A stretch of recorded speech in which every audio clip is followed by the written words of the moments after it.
Ben, I'm super excited to be talking with you. You are the CEO of Unsociable, one of the largest TikTok shop agencies in the UK. You are the leader in several categories when it comes to TikTok shop. I want to start with a question around a trip that you recently took to LA. You were a speaker at a conference called Socom, one of the largest conferences around social commerce these days. How was it? Well, first of all, thank you for having me on the show, Moritz, and for the nice intro. I appreciate it. In terms of SOCOM, it was an excellent conference. There was a lot of buzz about this little pocket of industry. It's a very tight space right now, but you could really see that it's come a long way in the past couple of years. The US market's only been open for about 2.5 years.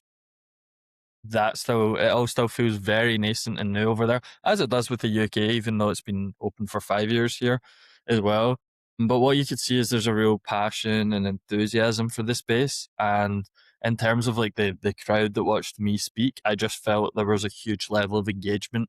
Like people really wanted to learn from the work that we've done, which isn't always the case everywhere you go. But I really felt that, and there was a great energy and a real buzz around the place, which made it such an enjoyable experience for me. Yeah, I would also imagine that LA, out of all places, is a fantastic location to have such a conference. I feel like it's more and more becoming the main spot for social commerce in the US, at least. Was it your first time being there? And how was it meeting all the people that you probably had connections with before, but maybe never met in person? Yeah, I definitely agree with that. That is the most buzzy of the places that I've been in the US. It was my first time in my life that I'd been on the west coast of America. Been to East quite a lot, but getting out there, seeing all the other agencies, seeing the amount of brands, it did really open my eyes to like the scale that we're starting to see on the west coast. So, and you made an interesting point there, which I definitely felt, which was seeing all these faces that I was used to seeing online, and that many of which I'd had calls with, and I'm sure they felt the same way about me. It was interesting, and it was fun, and I definitely learned a lot and got a lot of different perspectives, because we're all building this thing as we go together, and no one has the definitive playbook. Like everyone's got their own little takes and everyone's got their own learnings. So to be able to be around so many people that are doing great things and get different perspectives for me was probably the highlight of the trip, and I got to take in a lot. I'll give you a little nugget that I got right off the bat if Please. you want one. So when I listen to sessions, I try and take in as much as we can, and a lot of the time, depending on who you're hearing speak, it can be, because of the audience that it's aimed at, it can be very basic, but you try and take like snippets where you can. But this session wasn't actually. It was really in depth, and it was Sebastian, who's the CEO of Cruva, and then a lady called Maya, who's lovely, who runs the affiliate program for Seek, which is quite a big US protein brand. They were actually number one in protein for quite a long time on the platform. I think they're up and down a bit now. But she just had this great little nugget that I had never thought of before. And we've worked with tens of thousands of creators on TikTok Shop. But what she said that they do is they just add a little bit of extra personal touch with the creators that they work with. And they take their top creators' birthdays, and on their birthday, they send them like a really nice package, and they say happy birthday to them, and they give them some content ideas and some extra love on their birthday. And I just think like a lot of people aren't thinking about creator relationships in that way. They're just thinking about mass scale. How can I work with as many people as possible? But I really liked that they'd taken the time to actually put a little personal touch in. So it was just a little thing. And as soon as I heard that, I was like, I sent that to my team, and I was like, let's start doing this. Yeah, oftentimes I feel like with these conferences, it's not about the mass of information that you certainly can get there and the mass of people that you could potentially meet, but just getting these one or two takeaways that really make you reflect on certain parts of your business that you can implement and that will potentially be a game changer. Percent, yeah. And that's one of the things that I look out for when I'm going to spend my time there. And indeed, if I'm sharing content, when I go places, I want people to come away with something super actionable. So even today, when I'm speaking to you, I'm sure we'll get into it a bit more as we go along. I'm very happy to try and share insights that help us all grow and learn in the space, because that is so new, and there isn't a right or wrong way to do. There's some wrong ways actually. I'll take that back. There's wrong ways to do things. Yeah, there's no perfect formula yet, and there's no one size fits all. So the more that you can get different perspectives that people have learned, the more that you can take that and apply it to your work. So important. It must be crazy for someone like you who is sort of a veteran in this space. You have been involved with social commerce since the very early days that TikTok Shop launched in the UK to now, and I'm sure it was very humble beginnings, both on your end, but also for social commerce as a whole when it got started. Now you're going to these conferences, you're flying to LA, you're being a speaker there, you're meeting all these people that are spending every single day trying to improve themselves, their agencies, their products, but then also pushing the entire industry forward. How does nowadays compare to when you first got started in this space? Good question. In very short terms, it's night and day. You're right. It was very humble beginnings. I still remember my first trip to TikTok HQ in London and being totally mind blown by what I saw. And now when you look at the scale of some of the shops that we've built, but also other ones in the platform, you can just see how far the industry's come from the kind of B2B perspective, but also from the consumer perspective. When I go about my daily life now, people understand what TikTok Shop is. That wasn't a thing before. Like, people didn't really get it. They didn't get that you buy within the app, and a lot of people didn't buy into live shopping. There was a lot of mistrust for a really long time as well. So yeah, it's come a long way in so many different facets of the platform, and it's really exciting to be part of that. And it's funny you say this. I didn't consider myself a veteran until very recently. I was at a TikTok event, and one of the other agencies came up to me and said, "Oh my god, it's so great to meet you. You're an OG in this space." And I was like, I didn't I didn't know I was an OG, but yeah, I suppose even though it's only been just over 3 years, I technically am, yeah, because there aren't even that many people that were there when it first opened in the UK that are still actively working on the platform now, and there's only a handful really. So yeah, it's been a topsy-turvy crazy journey the past 3 years, but an amazing one as well. Yeah, and I mean, looking back now, it's very obvious that you bet on the right horse, right? I mean, social commerce and live shopping has been booming like crazy. TikTok Shop, of course, being at the very forefront of that. But when you started out, I'm sure it was nothing obvious around it. What made you decide to go down that route, even though it was so unexplored and many people didn't understand it at all?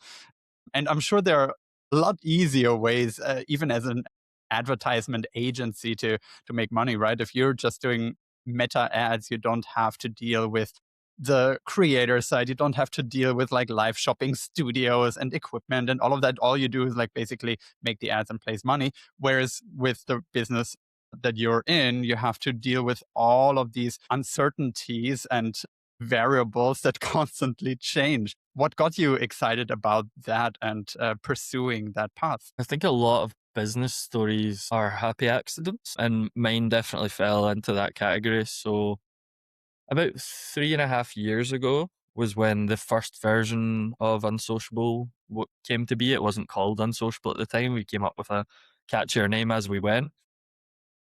But we were basically running Meta ads, mostly Google ads, and then we'd started making more like stylized content for YouTube and Instagram, not the kind of raw UGC that you'd see on TikTok now. We hadn't done that yet. But at this point in time, TikTok had just broken away from that misconception that it had of being like the Gen Z dancing app for kids, and it was starting to become more mainstream. My mum had downloaded it; she was using it, so something was telling me like, okay, this is becoming a bit of a thing. And the team at the time really wanted to do something with it. They were all avid users, so they peer pressured me into downloading it, and I did eventually cave. And within 5 minutes, it knew which football team I support. I won't say which because I don't want to cause any controversy on your podcast. And it knew that I loved professional wrestling. It knew I loved Mexican food and all this crazy stuff about me. And I was just totally mind blown by the app. So I really wanted us to do something with it. But I figured before we can actually sell this as a service to clients, we need to figure it out for ourselves. So we did. And I ended up the guinea pig for the first Unsociable TikTok content. So I was a feature on the page. We did loads of different trends. We tried different angles to make great organic content. This was before I even really knew what shop was. Um, One day, I still don't fully understand how it all happened. A video of me playing a kind of caricature of myself went viral, and some of my team were in it as well. And that became like a big thing. We ended up getting millions of views on unsociable content. We grew from only a couple thousand followers to like 19,000 within a few weeks. I think we ended up with like 13 million views across all our content at the time. And I became known as Grumpy Scottish Boss was the moniker that the fans in the comments tarred me with. And it was a strange time. But from going viral with unsociable content, we worked out how to do good organic content for brands. And because that content was getting so much attention, we were getting inbound queries. So we ended up working with like some sports stars, a fantasy author, some other celebrities, like a big EV car company in the US, and lots of like random bits and bobs for content work, which was super cool at the time. And we got more viral content and we built that up. It was a really small team. There was only 4 or 5 of us at the time, and we were doing big things beyond, like we were stretching big goals and working with really cool companies and cool people. Um, but at the same point in time, I never saw this like huge grand opportunity with that. I always felt like it was going to be very boutique and specialist, and I've always had like bigger ambitions of building something that lasts, you know. So at the same point in time, TikTok Shop was just starting to become a big thing in the UK, and it was gaining traction. It was still very small, but you could see it was on the up and up. You know, you had brands like Nature Spell and Made by Mitchell starting to make impressions. It was before the big $1 million moments and everything, but there was still enough there that people could see it was going somewhere. And just by chance, someone that worked at TikTok Shop at the time saw the Grumpy Scottish Boss content, thought it was funny, reached out and asked if we worked with influencers. I had one that I was friends with. I was helping out a little bit at the time, so I was like, "Yeah, we work with influencers. Let's see, let's see where this goes." So because I said that, they invited me and one of my colleagues down to TikTok HQ in London. We were just in Glasgow at the time, and we went down there. They taught us what was happening with social commerce in China and Southeast Asia. This was January 2023, I think. Yeah, January 2023. So shop had been open for about a year and a half. And it was the second time that TikTok blew my mind. I was like, wow, this is really going to become a thing here. It really is. You already seen the traction in China in particular, but the other Southeast Asian markets, and they're clearly testing it here for the rest of the world. So we just dove straight in. As soon as we got back, we had content clients that had physical products, so we started testing things. At the time, it wasn't common knowledge at all that affiliates were what drove most of the sales on the platform. And in China, it's very different, right? Sellers make a lot more short video content on their own feed, and live streaming is a much bigger piece of the pie overall. So because that was the methodology they'd worked over there, they brought that to the UK market, and that was what TikTok was telling everyone to do: make more of your own content and go live more often. So those were the things that we naturally gravitated towards, because that's what TikTok was saying to do, and it just wouldn't work. It just would not work. Like, we were trying loads of different products. We were convinced that this stuff could work. And because we'd seen, like, we were doing a CBD brand, and we'd seen that there was another CBD brand that was doing like 50K in sales a month. So we're like, what are we missing here? And one day we were testing out a hairbrush brand called Wet Brush. We were working with our UK distributor, and we sent out 50 samples. And at the time, people were calling me crazy. They were like, you can't send out 50 samples. That's insane. That's so many. Nowadays, people send out. I just found out one of the beauty brands we work with sends out 9,000 a month. And to put that into context, so by the time that seemed insane, but we did. We went with it because I felt like creators are clearly getting viral content here. Someone could potentially have a hit with this product. And there was a creator called Sherry who had like amazing blonde hair, and this brush is like famous for being able to detangle your hair. So she had like long blonde hair. She'd just come out of the shower, her hair was wet, and she showed the product going through her hair, and she did it in a really like fun, engaging, and high energy way, and the video blew up. And we ended up selling out of all the wet brushes we had. We done about 10K in sales that day, in one day from one video. The video had over 1 million views, and I was like, okay, this is a thing. This is really a thing, and this is how we do it. So after that, we decided to switch the business. We wound down all of the content work and we doubled down on TikTok Shop. And that was the best decision I ever made. And ever since then, we've gone on to build the business and understand all the different aspects of the channel in way more depth than we did at that point in time. But that was a couple of key moments within the story there that things could have gone a completely different way. But we just kept trying and we had faith in the market and what we were seeing. And we just knew we had to figure a few things out. And once we cracked those things, then it's allowed us to really scale our operation into what you see today, which is something we're super proud of in the work that we do. It's crazy that you and I are part of this generation and part of this point in time where you can make one piece of content that completely changes the course of your life, your career. You had that with your agency and the grumpy Scottish boss, where if you hadn't made that piece of content, your life probably would look very different right now. And then again, with trying to make TikTok Shop work and trying to figure out what actually resonates with people and cracking that code with that one piece of content that an influencer made, brushing her hair, that ended up getting the millions of views that you mentioned. Again, it could have gone very different and you could have just given up on it and be like, okay, I don't get it. It's not working in the UK, whatever. Maybe that's just a thing that's working in Asia, whatever it may have been. But this one piece of content showed you what actually is possible. And then you just went about finding the system that makes it repeatable. And now, of course, you're working with some of the largest brands on TikTok Shop. I saw that you're working with Shark Ninja, for example, one of the biggest brands that are pushing heavily TikTok Shop. It's interesting to me how you then go about signing these large contracts, especially with brands that already are big in the US and want to conquer the UK market.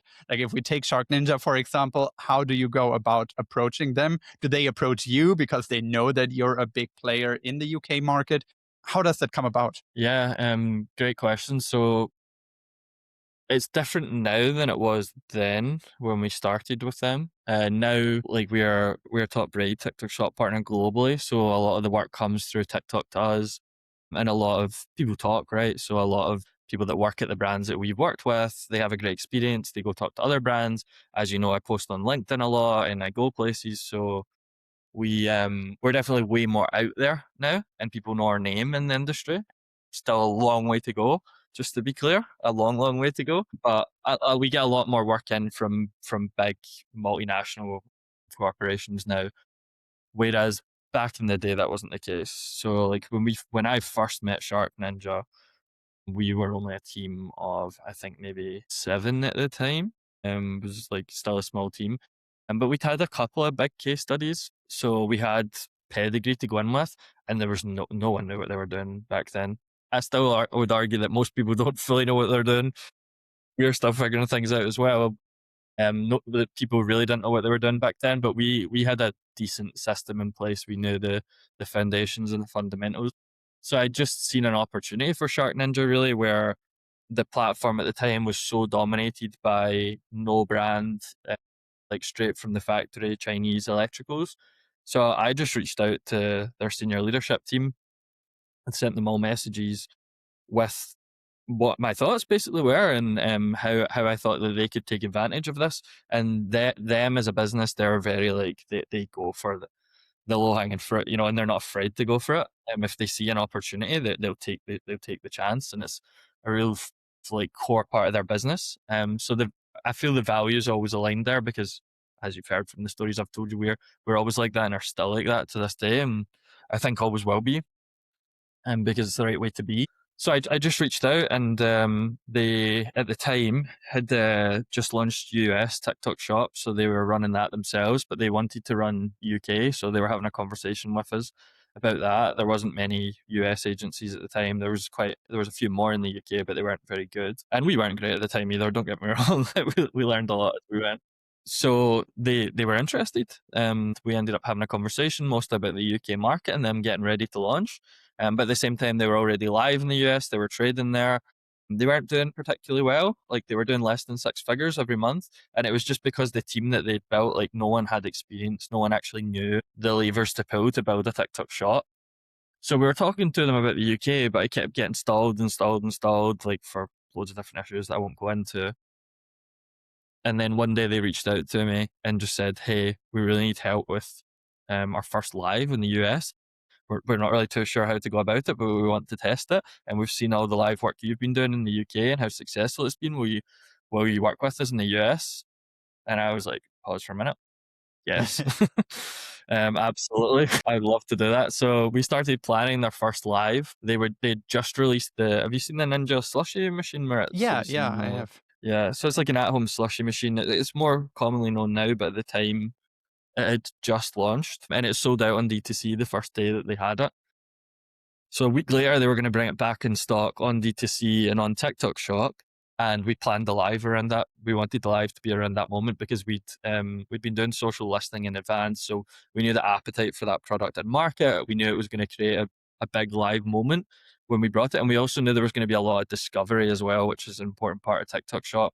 Like consumers were going to come across this slushy live, and they were going to see an at-home slushy machine for the first time in their life, which is something they were going to get excited about and eventually buy. It went unexpected, is what I'll say. Okay. So we planned the full live. We planned the full live around slushy. We'd planned all of the preheat, all of the teaser content around the slushy maker. We'd built up a really big audience that were going to come on live, and a lot of them were going to buy on TikTok shopping lives for the first time ever because it was the place that they could get the slushy maker. We'd allocated, I think, about 120 units of stock for this because when you looked at their TikTok shop data up until that point, that would have been like huge. That would have been like a huge day for them. So we flew over to Boston. We planned I think it was a 6 hour live, maybe 8 actually, might have been 8. We planned an 8 hour live with most of it being around slushy and some couple other products being involved. And within the first 55 minutes, we sold out of every unit we had of the slushy maker. How do you go from there in a live where you're like, okay, we have another 7 hours of content, but nothing to sell? I know. Well, there was a kind of I could only call it a panic room where the POC at the time from Shark Ninja that was working with us and the other point of contact there who eventually ended up running all of TikTok Shop for them and is a really good friend of mine now. Me, her, and my colleague and the other POC were sitting in a room and it was kind of like a war room. We're like, what do we do? I was like, hasn't happened to me before. So we are kind of trying to figure things out. We ended up getting our CMO on speakerphone and we just kind of chatted out. And we were going to keep selling other stuff because we were getting served a ton of traffic, right? Traffic wasn't very competitive on lives at the time. Because they'd sold so much, the algorithm wanted to push it more. But the problem was because we'd done so much teaser content about the slushy, the audience was there very much for the slushy. And if you've spoken to a lot of people in this space, you'll know the audience really controls the live room a lot of the time. Like their sentiment dictates what you do. You'll be led by the data, you'll be led by the comments, and everything was just slushy, slushy, slushy. And the sentiment was just starting to turn. And for a brand of that size and that scale, like you've got a duty of care. You really need to protect that brand. So we made the very difficult decision to actually cut the live early. And I think we didn't, I don't even know if we got to the 2 hour mark because we'd sold out of slushies. We tried to get more stock, we tried to sell other things, but we couldn't do it. So we just accepted the fact that we'd had this humongous day for them, their best day ever on TikTok Shop, and just made the decision to cut it early. But because it went so well, and because they got to know us and see what we could do, and because they hadn't really built an in-house team around this, they actually brought us in full service. So we ended up running their TikTok shops end to end for Shark and for Ninja in the US, and we scaled them up really quickly to the kind of levels that you see today because they just needed the foundations put in place. They really did. And they needed like a really clear product strategy. They needed really clear narratives. They needed to communicate that to their creators. They need to work directly with their creators to train them on how to sell Shark Ninja products. And that's what we did for them. And it's allowed them to scale into the huge business that you see today. And then not long after that, because the US was going so well after we took over, and they wanted to launch the UK. 5 days notice, which is never ideal. But we very quickly managed to scale them to 7 figures in the UK too. And it's just a great business to work with, you know, like they're super aggressive in their mindset and their approach. And TikTok Shop as a platform works very well for them because they tell great stories with their products. And that's what TikTok Shop allows you to do is get that Right. story out at scale. Are you Is Unsociable still their main agency in the US, or have they now shifted to an agency that is just more local now that there are more agencies to choose from? Do you then collaborate with such an agency? How does that look like across continents? Yeah, so the great thing about a relationship like Shark Ninjas, they were very upfront with us at the start that they wanted to build an in-house team, and that's how they run the whole business. Like they'll use agencies, but they're to fill gaps until they can upskill their own people. And I like those types of relationships because obviously you want to work as an agency owner, you want to work with a client as long as you possibly can. You'd much rather know upfront that there's a time period that you're going to be working together. So we worked with them for a year total in the US and got them to the kind of numbers that you see today, and they built an in-house team around it. So as far as I'm aware, I'm still close with a couple people there. I don't believe they use another local agency. They definitely didn't for a while after we wrapped things up with them. Now, of course, TikTok Shop in 2026 is a very different platform than it was when Shark Ninja, for example, came on the scene or when you got started. A lot of really large brands nowadays are on TikTok Shop. Do you feel like that has changed the way the interaction with clients works like from an agency point of view? Has it changed the platform as a whole? Or is the game the same and it's just more players and more money going around? Good question. I've got a few different thoughts on that. I think when I think about the game itself, the foundations that I learned that I told you about, like way back when we got Wet Brush viral for the first time, have changed very little. They've just become more refined. Like if I can boil down TikTok Shop in a nutshell, have a great product. Doesn't really matter like who the brand is, what size they are. Like TikTok Shop is a very democratic platform. Like you don't need to be a Samsung or a Shark Ninja to go on there and make an absolute killing. You know, you really don't. And you see that with brands all the time. But what you do need is a really strong product that's the right fit for the platform. So where we've evolved as an agency and where the space is indeed evolved is we come one step further back in the value chain. So we're not just talking to brands about like, oh, here's your affiliate strategy and we can manage the shop for you and here's the lives and everything. We're like, no, how do we design products for the platform? Like, what's your MPD calendar looking like? What are you bringing out? How can we get creative with this? Can we have that as an exclusive for the platform for a time being? Like, how can we get the right products so that we can tell these amazing stories at scale and use TikTok Shop as a distribution platform for the stories that you've built into the products that you've developed? So that's where it's really evolved for us. I think on the first part of your question, is it different overall? Yeah, yes, it is. It definitely is. It's way more competitive now. So even though there's a ton more creators on the platform, they're spoiled for choice. Their inbox is absolutely rammed. So cutting through the noise is more challenging. Shameless kind of self plug here, but that's what agencies are really good for. Is because they'll help you be able to cut through the noise and work with the good creators, you know. And for us as a business, we're incredibly particular about the work we take on because not everything works in the platform. So we say no way more often than we say yes. And I've just learned that over time, like and my team's learned it as well. Is like we have tried a lot of different brands and they have failed. Like I don't know, maybe dozens, probably dozens of failed brands over the past 3 years. And I'm always very upfront with those types of people that like I'm not 100% sure if this will work or not. But now what that's allowed us to do by learning is that just not everything works on there, and we've even said no to like huge multinational like household names on the shelf on every supermarket shelf. We said no to them because if they don't have the right product, they don't have the right mindset, they've not allocated an appropriate budget for the platform, then it's a thanks for coming. Because TikTok Shop doesn't favor dipping your toe in the water at all. Like it's not like Amazon where you can list your products and you can get a trickle through of Right. sales and you can see the momentum. Like you either cut through the noise or you don't.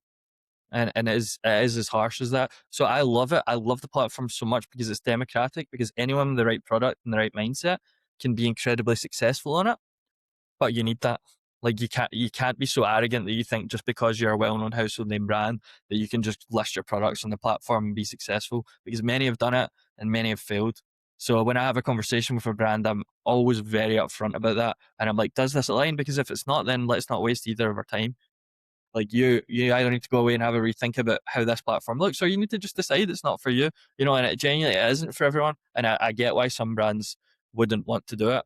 But for me, when you look at the overall impact on so many brands across the platform, and those that have like grown up with the space and those that have come onto it in more recent years that were maybe more mature brands that have used it in super interesting ways. Like my favorite case study probably ever is Garnier on the platform. The reason I love that one so much is Garnier is a brand that's in every shop. It's in so many countries around the world. It's also just an old legacy brand that I would argue, no shade to Garnier, but is very stale, or was very stale at True. least anyway. And what they've done is brought that brand into the modern era, into the 20s, and they've used TikTok Shop as a pivotal part of that. They've done ball pit lives with celebrities, and shout out to Gentry from L'Oreal, who spearheaded that. She's amazing, always has brilliant creative ideas. And Jack, who's her boss, they've done a wonderful job with taking the Garnier brand and transforming it into something brand new. So I think that's how the space has evolved over time, is giving brands the option to go and use this channel as a powerful tool, not only for sales, but to market their brand in a different way. And it's up to you. There's so much space still here if you want to go and do it, but you need to come at it with the right mindset and the right attitude if you want to succeed on it. Yeah, I find it so interesting that, first of all, you're in a position with your agency to actually pick and choose who you work with, which is fantastic. I think a lot of other agencies don't have that luxury, and it's great that you have developed your own brand to a point where you're actually able to pick the clients that you really believe in and the products that you really believe in and that you want to work with, that you feel passionate about. I would imagine also for you as a CEO, that is one of the main jobs that you have to do in your role, to actually pick the clients. And oftentimes, probably not a very easy decision to make if you say that multinational companies approach you and say they want to work with you and they want to give you money and they want you to roll their products out to the platform, and you have to be the one saying, just don't see it. Maybe you're the right fit for another agency, but it's not just for us. Do you feel like that is something that, like, it's a skill that you have developed just through your experience on the platform and seeing what works and what doesn't? Or do you sit down with your leadership team and you talk it through, and then sometimes you get overruled? Like, how does that decision making process look like from a CEO point of view? Yeah, yeah. So first of all, I am very grateful that we're in the position that we are in to be able to do that. I think it's earned at the same time. Like, I do think we didn't develop this overnight. It's kind of got to that place now where we're able to do things like that. But I'm totally conscious of the fact that not everyone is able to do that to have that mindset. But yeah, I'm really grateful that we are. And I think it's also the right way to be in this space, because on other platforms, you can be successful by dipping your toe in the water by building it up, but you can't do that on TikTok Shop, which is why we do have to be ruthless with who we bring on board. And you're 100% right in your assessment. It is a big part of what I do. Uh, Promoting the business, finding the right brands for us to work with is probably like 70 to 80% of my time, and the rest is spent with the team, and our clients as well, ultimately through the team. I'm still very hands-on and involved in a lot of strategy. I'd never want to lose touch with what works in the platform. I think that's where businesses and leaders go to die, is when they don't fully understand their own product, their own customer, and their customers' customers in our case as well, which is super important. Your question is, what's our decision-making process? So yes, I would say I probably vet most of the opportunities. I sit down often with our account managers or our senior team, depending on what the opportunity is, and we'll consult them.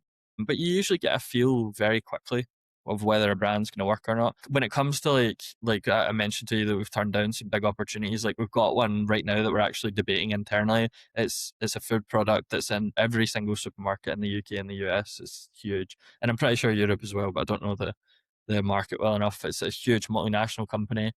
But can we actually make this work on TikTok Shop? I'm not sure. So we've been doing a lot of debate internally. We're pitching for it anyway because we still haven't made up our minds.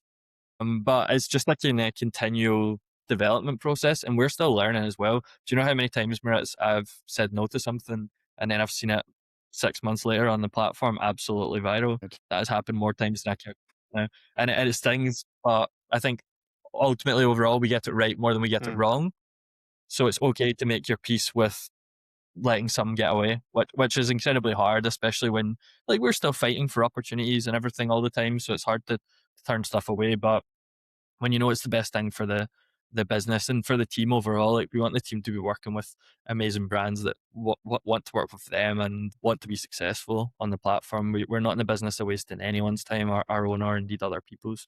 So there's a lot of factors that go into the decision making process. But to answer your question in a nutshell, typically it comes through me first for most opportunities, and then if I need like a second opinion or we're getting further down the line with the brand, then we bring either our account directors in or one of the account managers that we think's the best fit for it to assess it, because they've all got their own unique strengths and weaknesses.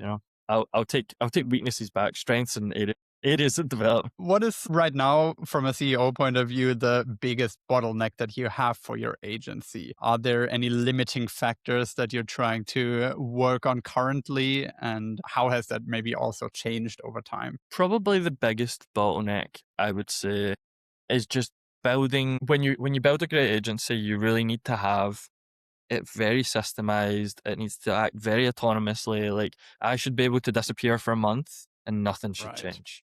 Like operationally, nothing should change. It should be able to run very fluid. But that's easier said than done when you're literally building the plane as you're flying it, because everything's changing all around you. The platform's changing. We're continually learning and developing. The more brands we bring on, the more knowledge and insight we get. So you've just got all of these wheels spinning at the one time. And that means to standardize and process things, it's this continual development. Which means oftentimes for us, when we could keep adding brands and keep scaling, which we do, and we feel like we could do that faster. But there's times where we choose to deliberately go slow because we just feel like we're at this point where let's take a step back. Let's not onboard as much as we normally would. Let's fix this thing. Let's get this right. And then let's start adding brands quickly again. So we always seesaw back and forth between that. And then it means that my time can often be divided between those two aspects of the business as well, which I think is absolutely the right thing to do.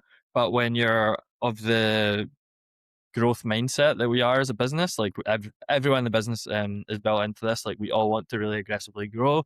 Like we do have ambitions of being the biggest in the world when the market fully develops, and we do want to grow internationally, which we have done, as I mentioned to you before we came on air. We've just opened in Germany, and we're expanding to the rest of Europe right now at the moment. So oftentimes, even though you've got those big ambitions, you need to dictate the pace and just make sure you get things right, because ultimately you've got so many things on the line, and for an agency the most important asset you have is your reputation.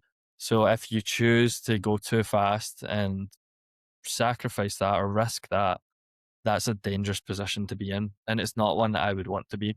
Not that we haven't got things wrong, and not that there aren't some people out there that aren't happy with the work they've received from Unsociable. I think every agency on the planet has that. But we get things right way, way more often than we get things wrong. And I think that's because of choosing to go fast at the right times and choosing to take a beat sometimes and be like, let's get this absolutely right.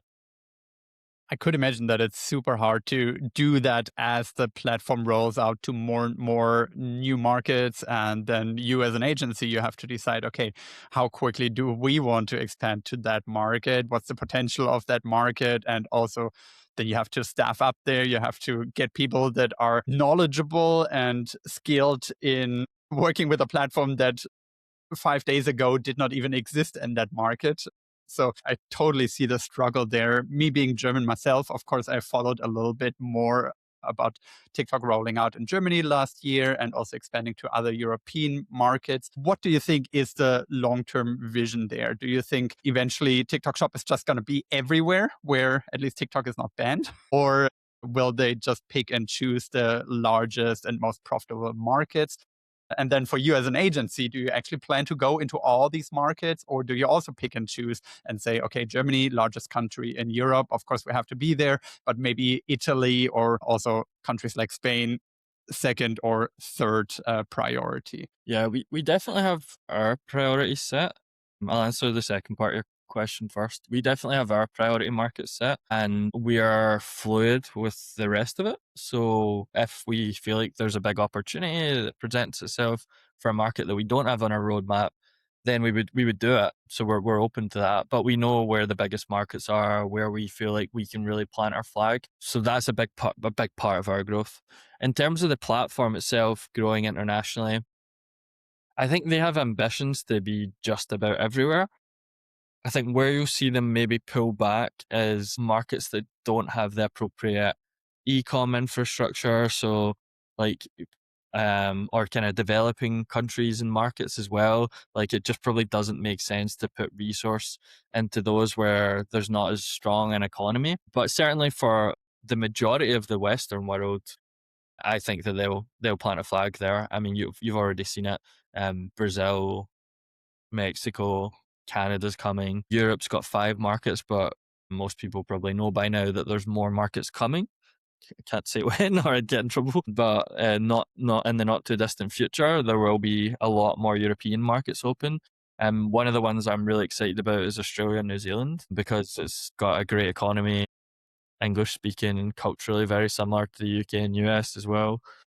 So I think their ambition of the platform is just to take as much market as they can globally. And we've obviously seen Amazon be more particular with the markets they take on board, but TikTok has different models to go in to markets and they do a lot of it through partnerships. I think Amazon's chosen to build a lot of infrastructure before they take a market. So I think it's a bit different. TikTok can go in a little bit more lean and mean and startup-y. And it's worked for them. You know, it's, don't get me wrong, it's created problems for them as well, but on the whole, it's working. So yeah, I think it's exciting to see where it goes. I don't know exactly where they'll go. I don't know exactly where we'll go, but we're along for the ride anyway, and we're up for taking it all on.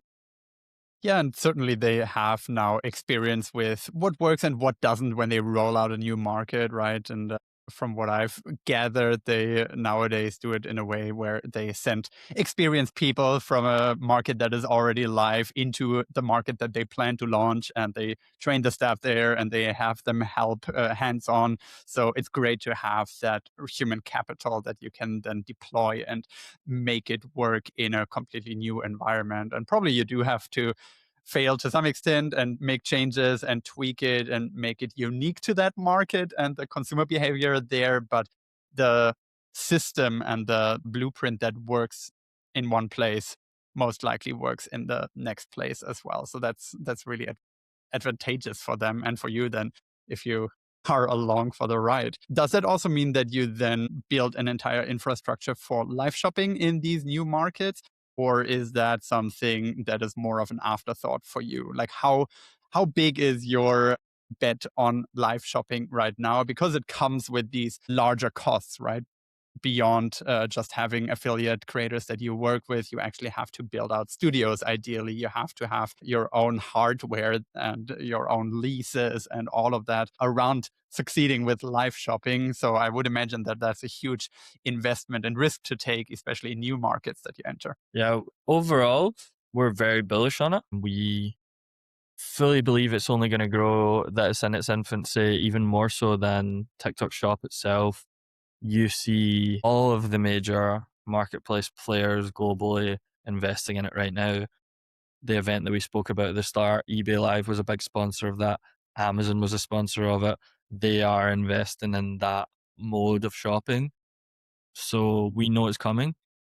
In terms of what we're doing, you're right. Like there's, for a smaller business that's still scaling, comparative to like a big tech company that is, then there's a lot of risk involved with building those types of infrastructure. So we're really focused on like the priority markets that we're confident on. And then when we feel the time is right to continue to add infrastructure to serve those other markets, then we will do so. So US, UK, Germany, all huge, extremely strong economic markets who have all taken to the platform exceptionally well, safe bets. Other markets, probably not as much. So building a whole live streaming infrastructure there will become less of a priority, but still something that we will either do or definitely consider doing. And it will just be a case of when the time's right. we're always looking at what are the results in those markets at any given time, what's the white space to go at there, and also more than anything, what's the demand from the brands that we work with. It's the most important thing. Like they're who we exist to serve, them and their customers. So if their customers want live shopping and the brands want live shopping, we'll be led by that ultimately, and we'll find a way to deliver for them. Do you think that within social commerce and maybe also live shopping, we will see the same influx of influencers and really household names that we have seen over the last decade with social media, where you might become just internet famous without having any other credentials to your name? Will we see the same just for social commerce, or do you think the trend will be that more and more existing household names on these platforms will then also do social commerce, like we have seen with some people during Black Friday in the US, for example, where I think Kim Kardashian had a live stream, right? iShowSpeed had a huge live. Will that be the future, or will there be new phases that we will get accustomed to? I think we'll get a bit of both. You've obviously seen, I think is it Stormy Steele her name is in the US. You've seen Paige Louise in the UK. You've seen Mitchell Halliday in the UK, who are faces that have been born out of their brands, if you like. I know some of them obviously had a bit of a following beforehand, but the way that they've really exploded is through commerce and through building a brand and a community that people buy into their product as well as them as a face. So we're definitely going to see more of that coming to the forefront and people built. But I don't think it's going to be on the same scale as when you saw Instagram and TikTokers rise up initially. That whole side of it is still going to keep happening because at the end of the day, commerce is only a small portion of what people do when they spend time on social. Most of the time, they're on there to be entertained, to be inspired, to be informed. There's always going to be faces that are doing that. So that isn't going to change. And I think that'll be the bulk of people that rise to fame through social going forward. In terms of the latter part of what you said about your Kim Kardashian, your Speeds, and we did a live last year with the singer Rita Ora Mm. for her brand, and which was excellent. We've just had another one come through just now with another singer recently that we're going to be doing soon. I think that stuff's going to become way more prevalent as we go. I was super excited when I saw Kim Kardashian do that live last year because what did that do? It opened a huge door for all sorts of celebrities to come in, and she normalized it for them. There was a real stigma around it, I felt, because it felt like, I think to celebrities looking in, they're just looking at Paige Louise's and I can't remember her name, Stormy something, and all of those types of people, which probably have a different perception in consumers' minds than a Kim Kardashian or an iShowSpeed, which are like global household names. But because those people have come onto the platform and they've shown that it's something they do, they make it acceptable. They make it cool for other people to go on and do that. So I do think you'll see household names, celebrities appearing on TikTok Shop in some way, whether it's a piece of content, whether it's on a live stream, however it comes through. I think we're going to see way more of that going forward, and it's the part that I'm one of the parts that I'm really excited for because it should all be blending into one. We see these people and we're entertained by them, and they want to entertain us. We go on TikTok Shop to buy because we're enjoying the experience of it. So it's only natural that content, commerce, entertainment all blends into one more and more. And I think that's a natural evolution. I think a few years from now, we will look back thinking how crazy it was that we would just consume content without buying Yes. anything, or the possibility at least to buy from that content at the same time. I think, and not just talking about social media and social commerce, but I think in the future we will buy from our Netflix shows. We will buy on our favorite podcasts. We will buy from movies. Like all of that will be even more commercialized, and it's going to be crazy looking back that that was not always the case. Are there other trends that you foresee right now for the next 5 years that get you really pumped up about this space, and where you feel like maybe some people are sleeping on that right now because it hasn't hit mainstream yet, but you as someone who is working with this day in and day out can already see the writing on the wall? So yes, there are. I think people are still sleeping on TikTok Shop, live commerce, etc., and everything associated with that. So I think we're still in sleeper mode on that. But if I future gaze a bit, the next evolution of entertainment is probably the next evolution of commerce as well. So when you look at like VR and AI and the way that we're starting to enjoy playing with those, like I do see a world where right now the closest you can get to a physical in-store retail experience online, I would argue is through live shopping, because you get one-to-one, you get to see a physical person, but the part that's lacking is you're not actually in that environment, you're just watching it. I see a world where people are building virtual stores in VR, and as VR becomes more commonplace in AI as well, then we're creating these digital worlds and playgrounds where we go in to have fun. I mean, they're like virtual malls, but then we also purchase. And then as things like delivery networks speed up as well, like we've seen that, like in certain cities, you can get Amazon Prime and it's delivered like within an hour or 2 hours. I definitely see a world where you're in a virtual environment, you're walking through a virtual mall, you're having fun, you're interacting with people that work in the stores, and then you're buying and it's at your house within an hour or two. I think that that's probably a natural evolution of the way things will go. I still think the tech's quite a long way away, and then even when the tech's there, you think about how long it's taken consumers to adapt to social commerce in the West, and we're still not even there yet. There's going to be an adoption period. It'll be quick, but I don't think it'll be like 3, 4 years. I think that's probably, I don't know, somewhere in the region of 6, 7, 8, 9, maybe even 10 years in the future. But I definitely see that being a thing, especially with the younger generation.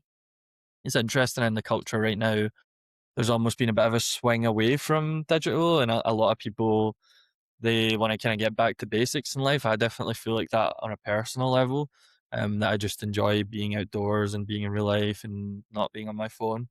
So I don't know how much of our time will be spent doing those things, but when they become accessible options that we enjoy, then it feels natural that that would be part of the way commerce goes and evolves. So it'll be interesting to see the players that emerge in those type of spaces, and it's something that the I definitely think about, but we've got so much to Yeah. go at right now in social commerce that I'm kind of like just park that and think about it in a couple years time. You're gonna deal with it when it happens, and I think you're well positioned to still be one of the first ones to know about it, see it take off, and then place your bets accordingly. Ben, it's been amazing talking with you. Really appreciate you taking the time. What's the best way for my audience to get in touch with you if they want to just connect or if they want to work with your agency? Yeah, best way to get in touch and connect is to just drop me a follow on LinkedIn. So if you search Ben Muir, just my name, Ben Muir, it should come up at the top of the search for you on LinkedIn. Just connect or follow. I do post content regularly about social commerce. Also, very happy if you want to drop me a DM. I get back to them as quickly as I can. There are quite a lot, so it's not always the quickest response. But yeah, I'm always happy to kind of chat with people in the space when I can. And if you want to get in touch with Unsociable, you want to submit a query, then you can just head to our website, which is weareunsociable.com. And on there's some information, there's some case studies, and there's a few boxes where you can kind of fill it in and reach out to us. So it'll just ask you some basic information about yourself, and you submit that, and then one of the team will get back to you. And eventually your query will get to me as well. So Awesome. Ben, really appreciate you taking the time to chat and all the best. I'm going to be following your journey very closely. thank you very much, Martin. I appreciate you having me on. The hours absolutely flew by, so it's been good chatting to you Awesome. too.